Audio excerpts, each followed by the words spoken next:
আমাকে আমাকে মেরে ফেলেছে ওই অবিনাশ। আমাকে আমাকে আমাকে মেরে ফেলেছে ওই অবিনাশ। আমাকে মেরে ফেলেছে ওই অবিনাশ।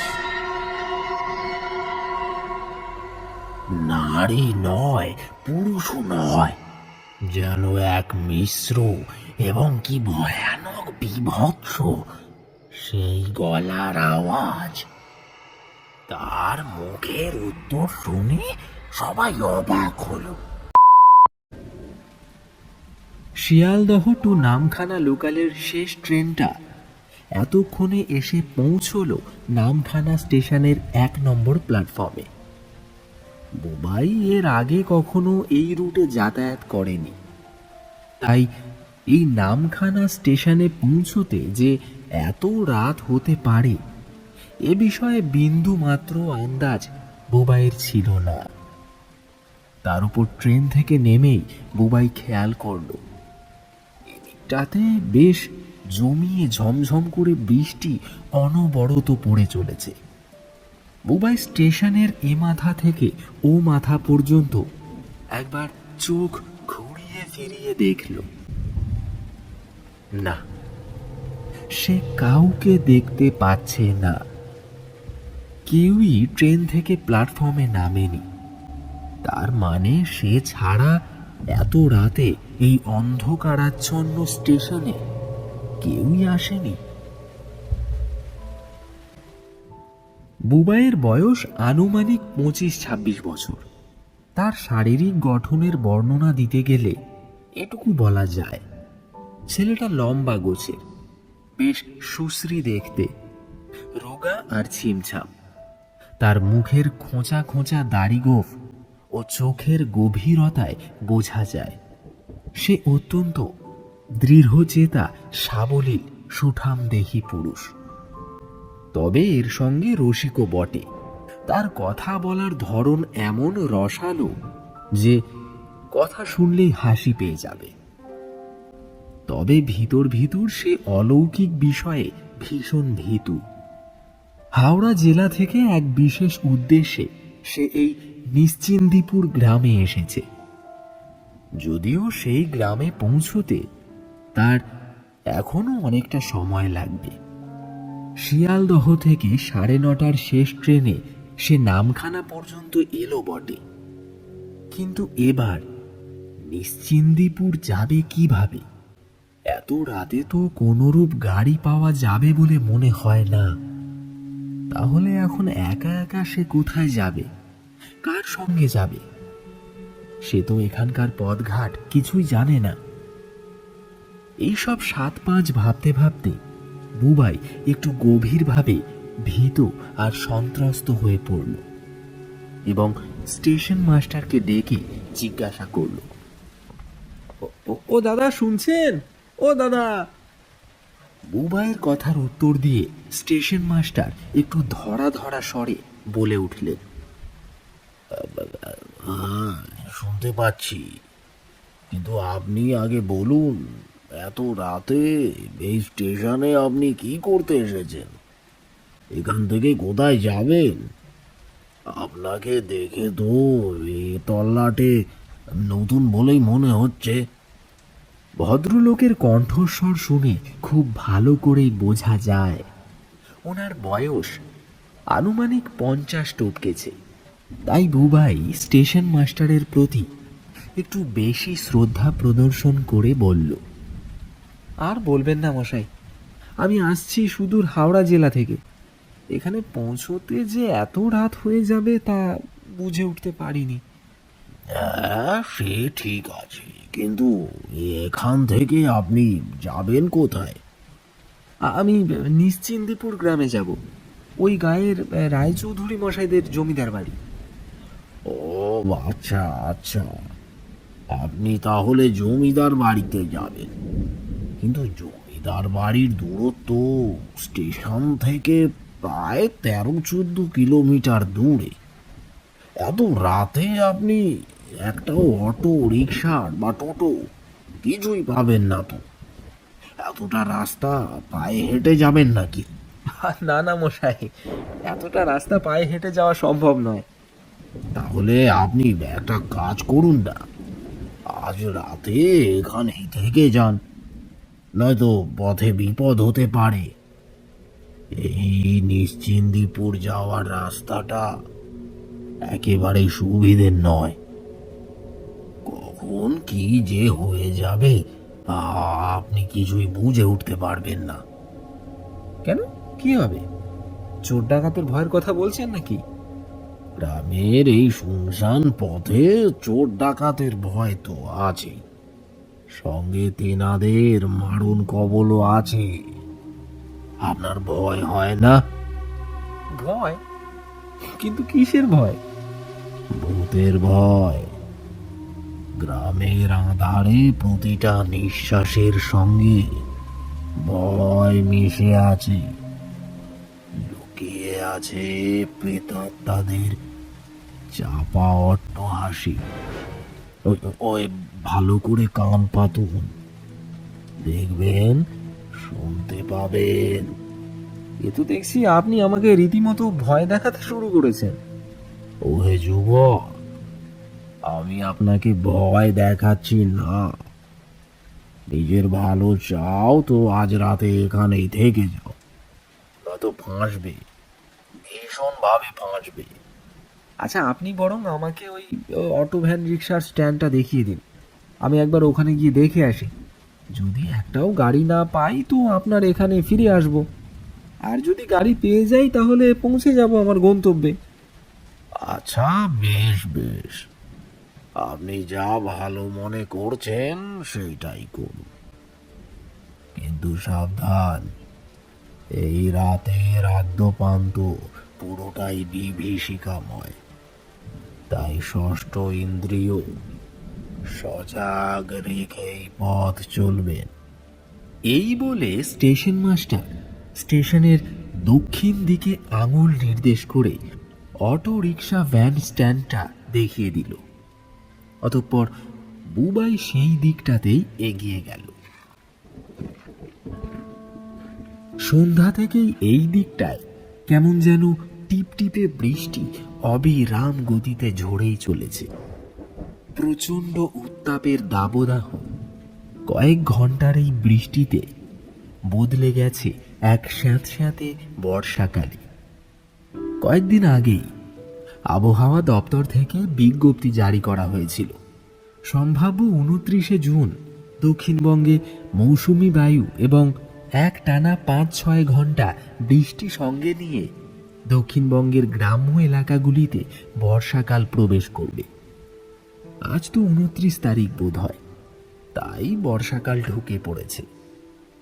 এমন সময় স্ট্যান্ডে পৌঁছে বুবাই দেখল স্ট্যান্ডে একটাও অটো, টোটো কিংবা রিক্সা কিছুই নেই।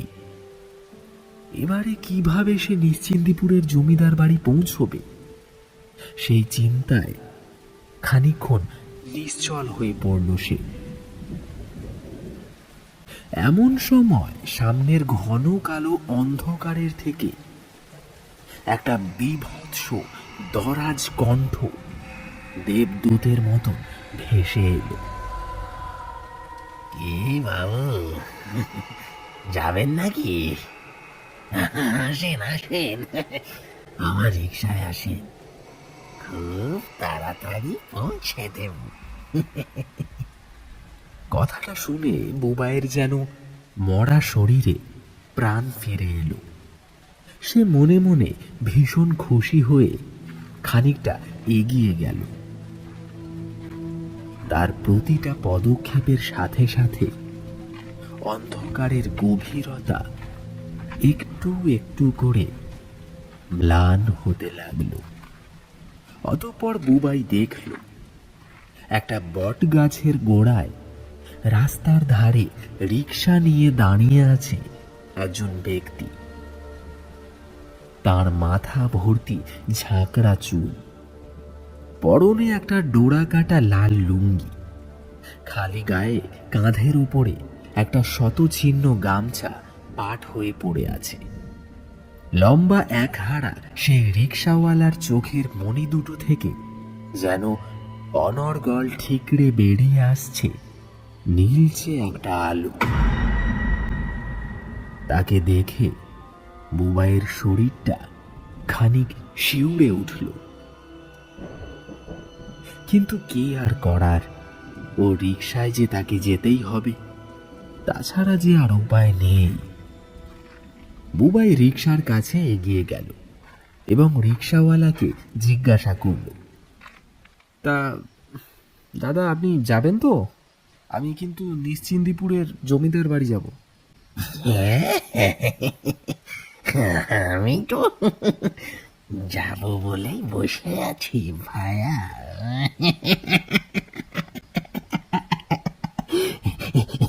এই এই শেষ ট্রেনে প্যাসেঞ্জার বইই তো আমার আমার দুটো পয়সা হয়।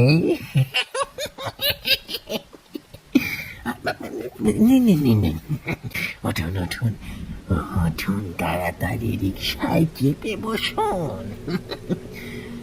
ওদিকে ওদিকে যে অনেক রাত হলো। হ্যাঁ হ্যাঁ দাদা, চলুন চলুন।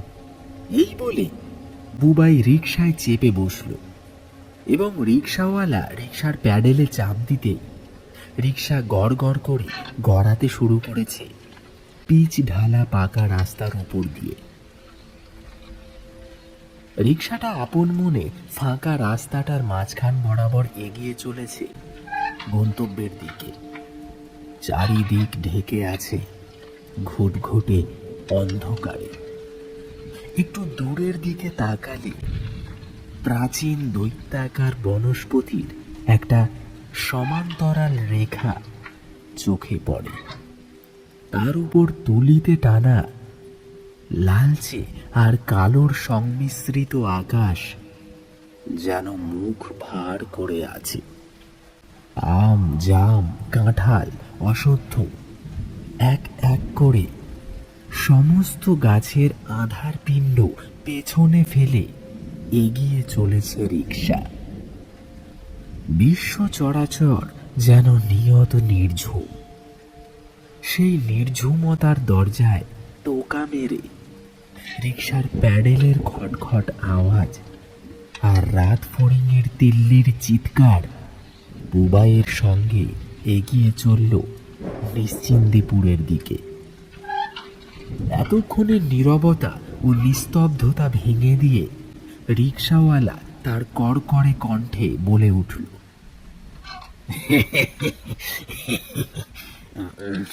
বাবু, এতটা রাস্তা যেতে হবে?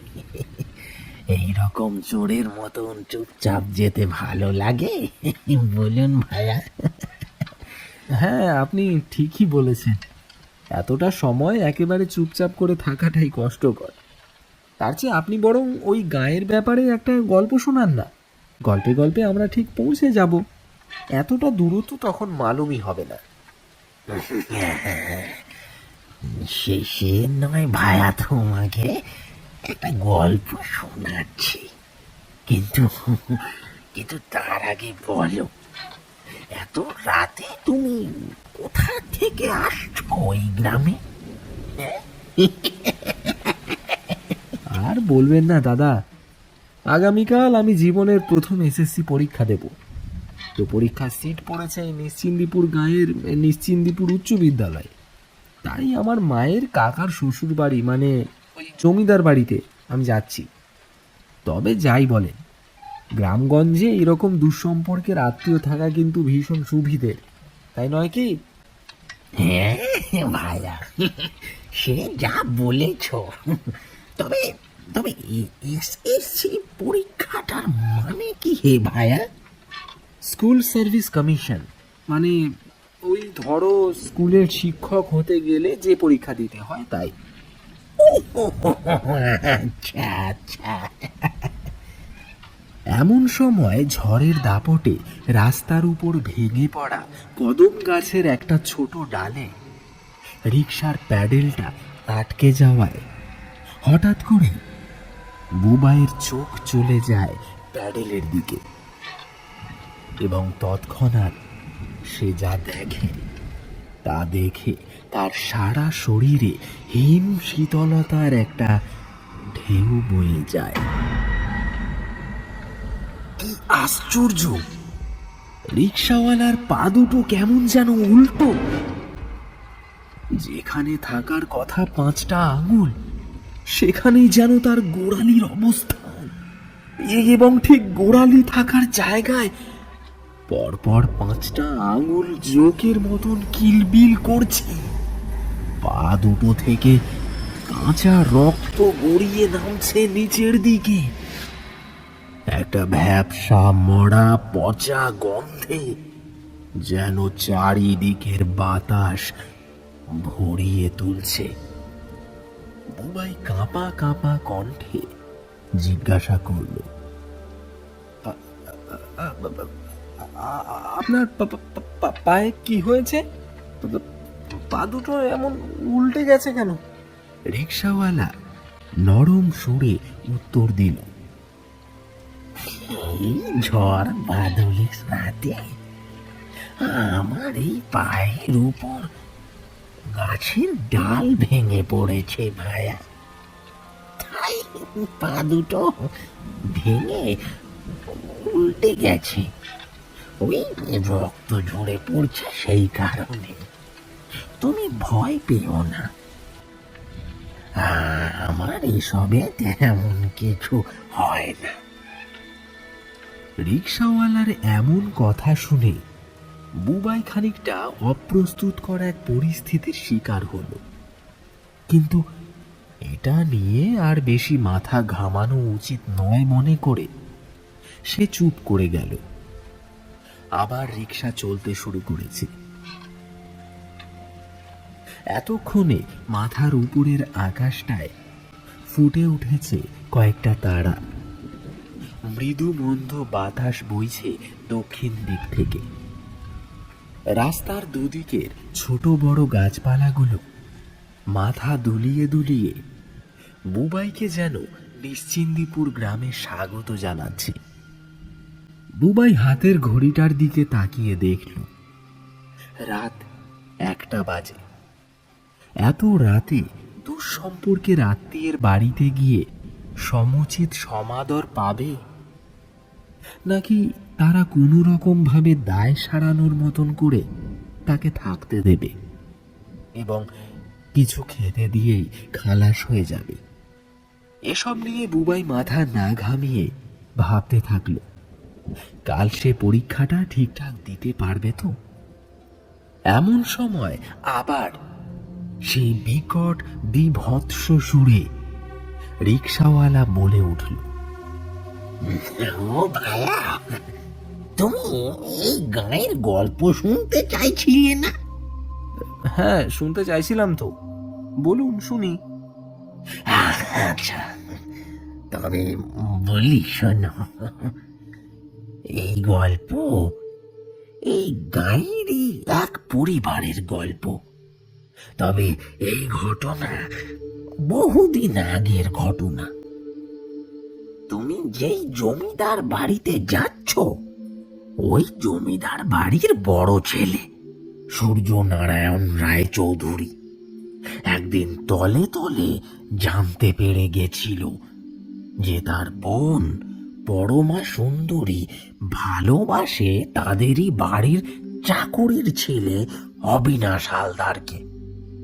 একদিন সন্ধ্যাবেলায় পরমা জমিদার বাড়ির দক্ষিণের বড় আম গাছটার আড়ালে দাঁড়িয়ে দাঁড়িয়ে অবিনাশের সাথে গল্প করছিল। তখন 20-21 বছর বয়সী অবিনাশ একটু ভীত হয়ে কাঁপা কাঁপা গলায় বলল, পরমা, তুমি আমার ব্যাপারটা বোঝার চেষ্টা করো। আমি যে তোমাদের বাড়ির চাকর রঘুনাথের ছেলে। আমার সাথে তুমি পালিয়ে বিয়ে করলে তোমার বাবা দাদা আমাকে যে মেরে ফেলবে, সাথে সাথে তোমাকে ওরা একেবারে শেষ করে ফেলবে। আমি জেনে বুঝে তোমার এমন ক্ষতি হতে দিতে পারি না পরমা। তখন পরমা অবিনাশের কথায় কেঁদে ফেলে এবং কাঁদতে কাঁদতে বলে, অবিনাশ, আমি শুধু তোমাকেই চাই অবিনাশ। তুমি ছাড়া আমি অন্য কারোর এমনটা ভাবলেই আমার চোখে জল চলে আসে। জানি না আমার ভবিষ্যৎ কেমন হবে, আদৌ বাঁচবো নাকি মরবো, কিন্তু বিয়ে যদি করতেই হয় তো তোমাকেই করব আমি। এই বলে পরমা ছুটে চলে যায় জমিদার বাড়ির অন্দরমহলে। তখন জমিদার ছিল, জমিদারই ছিল, কিন্তু আজ জমিদার বাড়ির নামটাই আছে।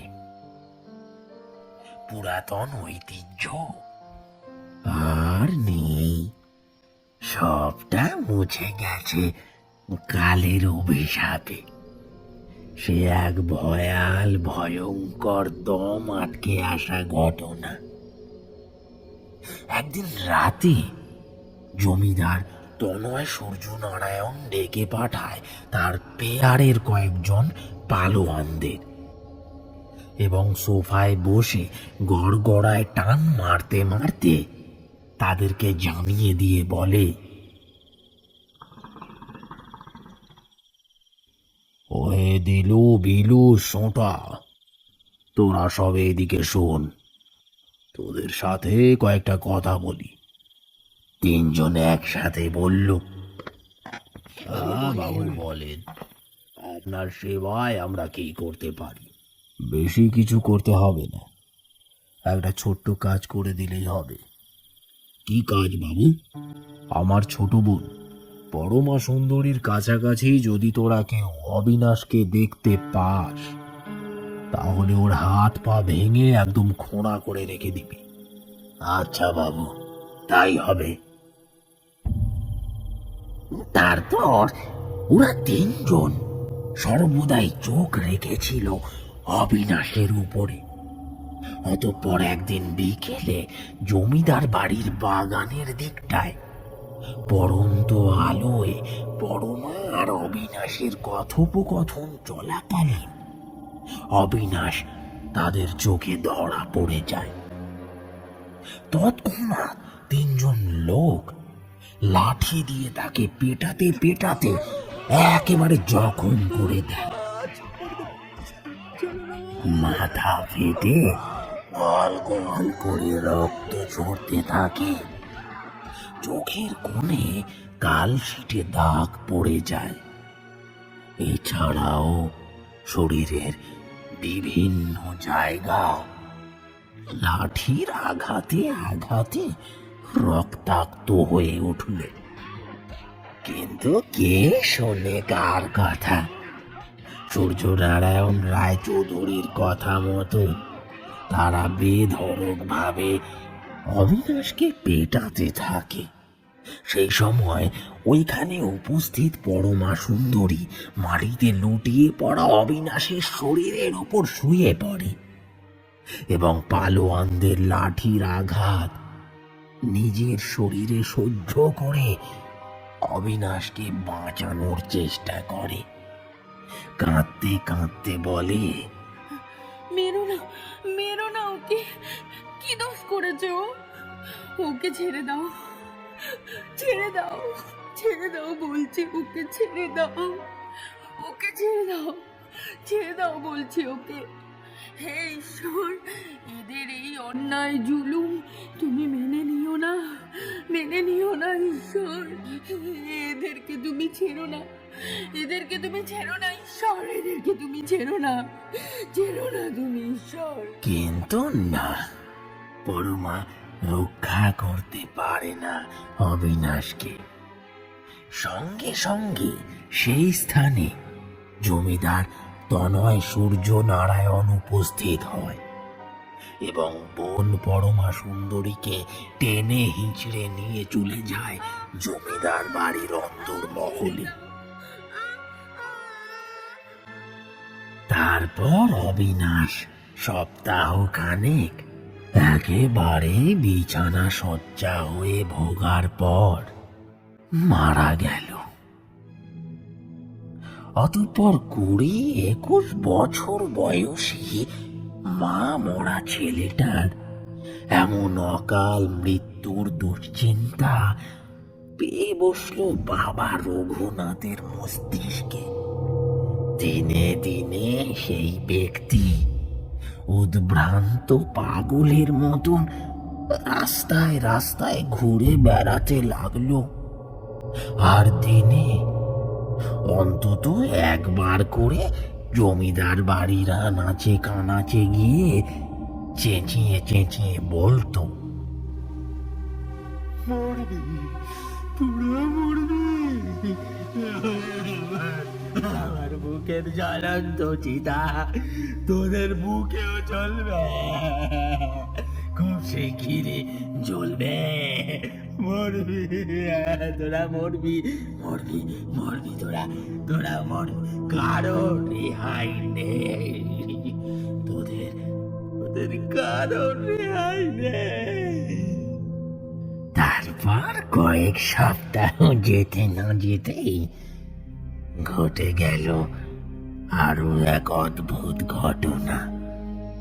কথাটা বলেই রিক্সাওয়ালা তার মুন্ডটা হঠাৎ করে পুতুল নাচের তারের পুতুলের মতোই একবার ঘুরিয়ে পাক খেয়ে পেছনের দিকটায় বুবাইয়ের চোখে চোখ রাখল। ও হে ভায়া, গল্প শুনতে শুনতে ঘুমিয়ে গেলেন না তো? হ্যাঁ, দৃশ্যটা দেখা মাত্রই বুবাই একটু থতমত খেয়ে হকচকিয়ে সোজা হয়ে বসল। হ্যাঁ, সত্যি বুবাই গল্প শুনতে শুনতে খানিকটা গল্পের ঘোরের মধ্যে হারিয়ে গেছিল, তবে ঠিক ঘুমিয়ে পড়েনি। কিন্তু বুবাই এক্ষুনি যা দেখল তা দেখার পর সে আর নিজের চোখকে বিশ্বাস করতে পারছে না। তবে কি রিক্সাওয়ালার ঘাড়ের ডুগি ভাঙা, মুন্ডুটা একেবারে পেছন দিকে নিশাচর পেঁচার মতন ঘুরে যায়? এসব কথা ভেবেই বুবাইয়ের চোখ ছানা বড়া হয়ে গেছে। এতক্ষণে আকাশের গায়ে চাঁদের ম্রিয়মান একটা আলো ফুটে উঠেছে পশ্চিমের দিকটায়। দুদিক থেকে মাটি একটা সোঁদা গন্ধ সারা শরীরকে একেবারে উন্মাদ করে দিয়ে যাচ্ছে। দক্ষিণ দিক দিয়ে শোঁ শোঁ করে বয়ে আসা একটা ঠান্ডা বাতাসে বুবাইয়ের চোখ মুখ খানিকটা স্বস্তি পাচ্ছে। এমন সময় তে মাথানির মোড়ে বোধহয় বন্ধ হওয়া একটা চায়ের দোকানের সামনে একদল কুকুর বুবাই এবং রিক্সাওয়ালাকে দেখে বিকটভাবে চিৎকার করতে শুরু করেছে। বুবাই খানিকটা মুখ দিয়ে শব্দ করে ওদেরকে তাড়াবার চেষ্টা করল। হুশ, এই, হুশ, হুশ, চুপ কর, চুপ কর, হুশ, শ। রাত বিরেতে তোদের জন্য কি মানুষ চলাফেরা করতে পারবে না?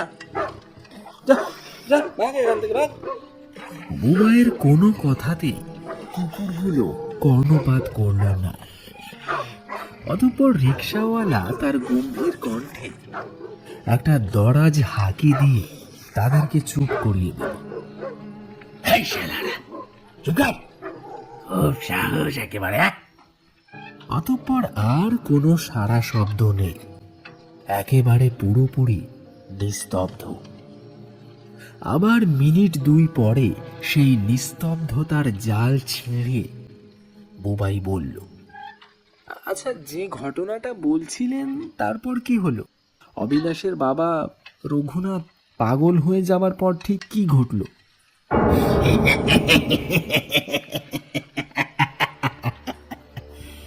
তারপর জমিদার বাড়ির মধ্যে ভাঙন ধরতে শুরু করলো।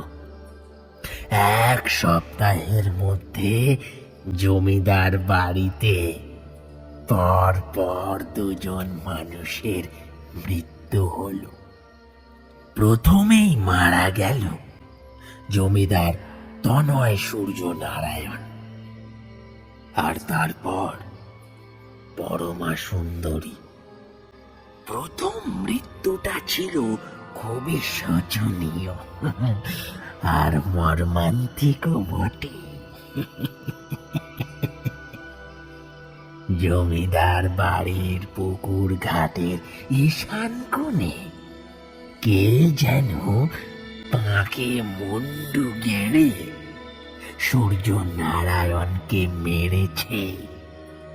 সবাই আজও মনে করে অবিনাশের অতৃপ্ত আত্মা ওকে এইভাবে মেরেছে। কিন্তু আদৌ সত্যি ঘটনা কি না তা কেউ জানে না। একদিন সন্ধ্যাবেলায় সূর্য নারায়ণের বিধবা বউটা জমিদার বাড়ির ওই পুকুর ঘাটে হাত মুখ ধুতে গেছিল।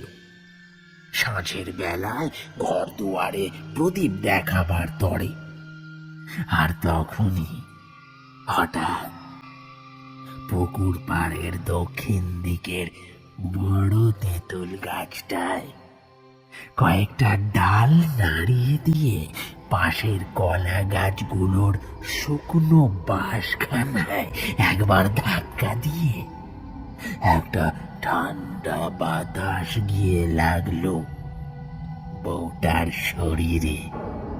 তৎক্ষণাৎ তার হাতে থাকা লণ্ঠনটা নিভে গেল। এ বাবা, যা, লণ্ঠনটা নিভে গেল, এবার কি হবে? এটা বলা মাত্রই অন্ধকারে পা পিছলে সে পড়ে গেল সেই পুকুর ঘাটে। তারপর হাত পা ছুঁতে লাগলো, বিভৎস আওয়াজে ঘুমাতে লাগলো। দাঁতে দাঁত লেগে গেল তার, মুখ থেকে বেরিয়ে আসতে লাগলো লালা। তার চোখের কোটর থেকে মণিগুলো যেন ঠিকরে বাইরে বেরিয়ে আসবে। অনেক কষ্ট পেলে নারীরা যেমন দীর্ঘক্ষণ গুমড়ে গুমড়ে কাঁদে, ঠিক সেই রকম ভাবে সে কাঁদতে শুরু করেছে। কি বিভৎস ভয়ানক সেই দৃশ্য! তার গোঙানির আওয়াজ পেয়ে জমিদার বাড়ির অন্দর মহল থেকে আরো সব লোকজন বেরিয়ে এসে ঘাটি থেকে কলসি কলসি জল তুলে তার মাথায় ঢালতে লাগলো। তবে তাতে কোনো সুরাহা হচ্ছে না দেখে অতঃপর খবর দেওয়া হলো কালীচরণ তান্ত্রিককে। এরপর কালীচরণ এলো, সদ্য বিধবা সেই মহিলার সামনে বসে কালীচরণ তার নাম জানতে চাইল। সে বিভৎস ভাবে গোঁয়াতে গোঁয়াতে উত্তর দিল,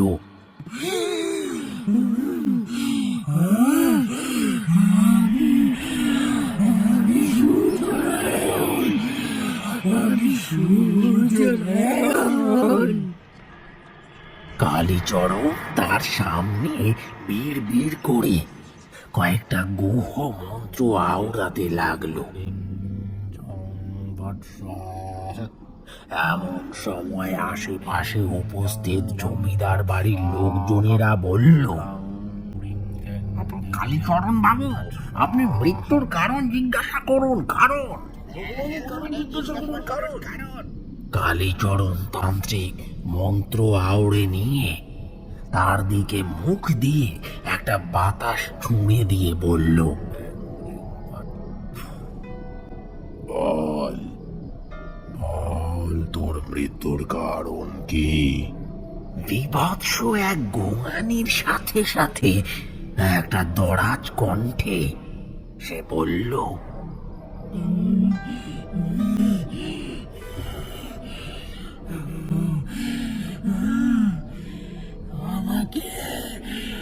আমাকে আমাকে মেরে ফেলেছে ওই অবিনাশ।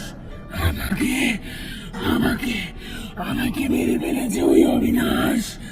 আমাকে মেরে ফেলেছে ওই অবিনাশ। নারী নয়, পুরুষও নয়, যেন এক মিশ্র এবং কি ভয়ানক বিভৎস সেই গলার আওয়াজ। তার মুখের উত্তর শুনে সবাই অবাক হলো। একজন মৃত মানুষ কিভাবে একজনকে খুন করতে পারে? তবে সত্যি ঘটনা তো হচ্ছে এটাই যে পরমা সুন্দরীর মধ্যে অবিনাশের প্রেতাত্মা ভর করেছিল এবং ভোর রাতে পরমা সুন্দরীর হাত দিয়ে জমিদারের বড় ছেলে সূর্য নারায়ণকে খুন করেছে অবিনাশ। তারপর এই ঘটনাটা ধামাচাপা পড়ে গেল। অতঃপর প্রেমিকের চিন্তায় মগ্ন থাকতে থাকতে একটা সময় পরমা সুন্দরীও গলায় দড়ি দিয়ে আত্মহত্যা করে মরল। এতক্ষণ পর বুবাই বলে উঠল, দাদা, আপনি আমাকে যে গল্পটা শোনালেন তাতে করে আমার মনটা কেমন যেন ভারাক্রান্ত হয়ে গেল। তবে সঙ্গে সঙ্গে কেমন যেন ভয় ভয়ও লাগছে। ভয় পাবার কিছু নেই তো। তাছাড়া ভায়া, তোমার সঙ্গে তো আমি আছি। খামোখাই এত ভয় পাচ্ছ কেন? বুবাই আবার বলে উঠল, ওহে রিক্সাওয়ালা দাদা, নিশ্চিন্দিপুর জমিদার বাড়ি আর কতটা রাস্তা বাকি? না না না না না, আর বেশি বাকি নেই হে ভায়া, এই এসেই পড়েছি। এই বলে আবার সব চুপচাপ হয়ে গেল। রিক্সাটা চলতে চলতে সামনের একটা অন্ধকার জায়গায় গিয়ে দাঁড়ালো। তারপর বুবাই লক্ষ্য করল রিক্সাটা যেখানে থেমেছে তার আশেপাশে কোনো ঘর বাড়ি নেই। মেইন রাস্তার সাথে যুক্ত কোনো উপরাস্তাও নেই। ও দাদা, এখানে আবার রিক্সা দাঁড় করালে কেন? একটু অপেক্ষা করো, বুঝতে পারবে কেন দাঁড় করিয়েছি। এমন সময় বুবাই দেখল সামনে দাঁড়িয়ে থাকা বিশাল আকার অন্ধকারের টিলা থেকে নিকষ কালো তমসার বুক চিরে বেরিয়ে আসছে এক রূপবতী নারী। যেন কোনো এক অজানা মন্ত্র বলে মধ্যযুগীয় রোম্যান্স সাহিত্যের মতো অন্ধকারের গর্ভ থেকে সবেমাত্র জন্ম হয়েছে তার। তার চোখ দুটো রাতের অন্ধকারে যেন কুকুরের মতন জ্বলছে। চুলগুলো জীবন্ত সাপের মতো অগোছালো হয়ে ছড়িয়ে ছিটিয়ে আছে চোখে মুখের উপর। কখনো আবার তা বাতাস পেলে অভাবনীয়ভাবে উড়ছে। তারপর সেই অন্ধকার টিলা থেকে নেমে গট গট করে হেঁটে এসে সেই মহিলা রিকশায় উঠে বসল বুবাইয়ের পাশে। তারপর মহিলা বলল, কি গো, আসতে এত দেরি হলো যে? আর বলো না, এই যে ভায়াকে স্টেশনে পেয়ে গেলুম, গাড়ির জন্য অপেক্ষা করছিল। আমি ভাবলাম নিয়ে যাই, সেই যখন নিশ্চিন্দিপুরের দিকটাতেই যাব। এতক্ষণে হাড় হিম করা একটা ভয়ে বুবাইয়ের শরীরের সবকটা হাড় যেন বরফের চূড়ান্ত ঠান্ডায় জমে গেছে। বুবাই মনে মনে ভাবছে, লাল শাড়ি পরিহিতা এই মহিলা কে, যে এই রাত বিড়েতে একতাল অন্ধকারের বুক চিড়ে বেরিয়ে এসে রিকশায় চেপে বসেছে। কিন্তু রিকশাওয়ালার সঙ্গে ওনার কথাবার্তা শুনে তো মনে হচ্ছে দুজনেই পূর্ব পরিচিত। কি জিজ্ঞাসা করবে কি করবে না, এই সব নানান ৭-১৭ চিন্তা করতে করতে বুবাইয়ের হৃদস্পন্দন যেন অনেকটা বেড়ে গেল। একটা আতঙ্কে একেবারে চুপচাপ হয়ে গেছে সে। তার এই ভাবভঙ্গি দেখে রমণীর যেন খুব মায়া হলো। সে বলল, তোমার রিকশার যাত্রী আমাকে দেখে বোধহয় ভয় পেয়েছে। বেচারার চোখ মুখ একেবারে সাদা হয়ে গেছে। এতক্ষণে মুখে একটা নকল হাসি নিয়ে বুবাই বলল, না না না, ভয় পাবো কেন? মানুষকে দেখে ভয় কি আছে? কিন্তু আপনি ওইভাবে অন্ধকার থেকে হঠাৎ কেমন করে বেরিয়ে এলেন? ওখানে তো কোনো ঘরদোর নেই, একটা বড় দেবদারু গাছ দাঁড়িয়েছিল। আপনি ওই গাছের ওপরেই থাকেন নাকি? সেই রমণীও হাসতে হাসতে উত্তর দিল, হ্যাঁ রে ভাই, আমার গাছের উপরেই ঘর, আমি ওখানেই থাকি। বুবাই খানিকটা নিজের মনে মনেই বলল, ভালো রকমের দুজন পাগলের পাল্লায় পড়লাম তো দেখছি। এই বলে মুখ বন্ধ করে কোনো রকমে সে বসে রইল। বুবাইয়ের পাশে বসা মহিলার শরীর থেকে একটা চাপা বস্তা পুরনো গন্ধ বুবাইয়ের নাকে লাগছে, কিন্তু সে কিছু বলতে পারছে না। অতঃপর রিকশাওয়ালা একটা মোড়ে রিকশাটা দাঁড় করিয়ে দিয়ে বলল, ওহে ভায়া, এসে গেছে তোমার গন্তব্যে। ওই যে নিশ্চিন্দিপুর, ওই যে আলোটা দেখতে পাচ্ছ, ওটাই জমিদার বাড়ি। বুবাই রিকশাওয়ালাকে ধন্যবাদ জানিয়ে বলল, দাদা আপনাকে অশেষ ধন্যবাদ এত রাতে আমাকে এখানে পৌঁছে দেওয়ার জন্য। আর হ্যাঁ, এবার বলুন আপনার ভাড়া কত দেব? একটা বিকট বিভৎস হাসি দিয়ে রিকশাওয়ালা বলল,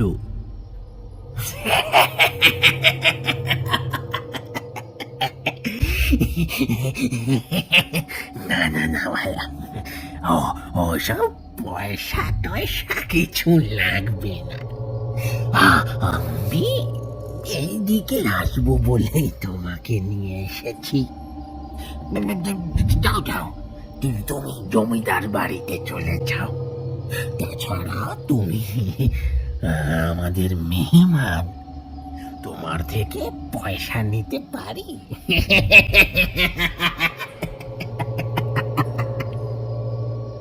আমি তোমাদের মেহমান মানে? কি রকমের মেহমান দাদা? গো পরমা, তুমি বলো, এ ভাই আজ কিছুই বোঝে না। রিকশায় বসে থাকা মহিলাটা বলল, তুমি বলে দাও।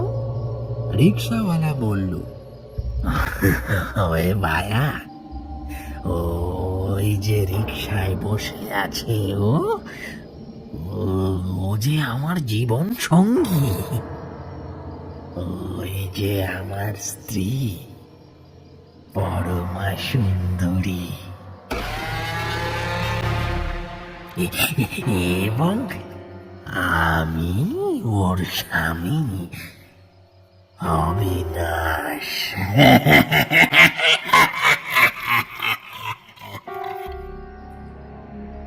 বুঝলে ভায়া, তুমি তুমি আমাদের মেহমান।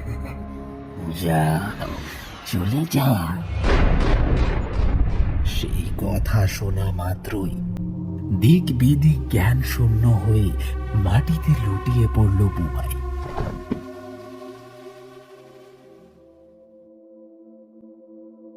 এই ঘটনার দীর্ঘ সময় পর যখন বুবাই চোখ খুলল, তখন সে দেখল সে নামখানা স্টেশনের চত্বরের দক্ষিণ দিকের অটো রিক্সা ভ্যান স্ট্যান্ডের অনতি দূরে একটা ঝুড়ি নামা প্রাচীন বটগাছের বেদির ওপর শুয়ে আছে, যেখানে গতকাল রাতে অবিনাশ রিক্সা নিয়ে দাঁড়িয়েছিল।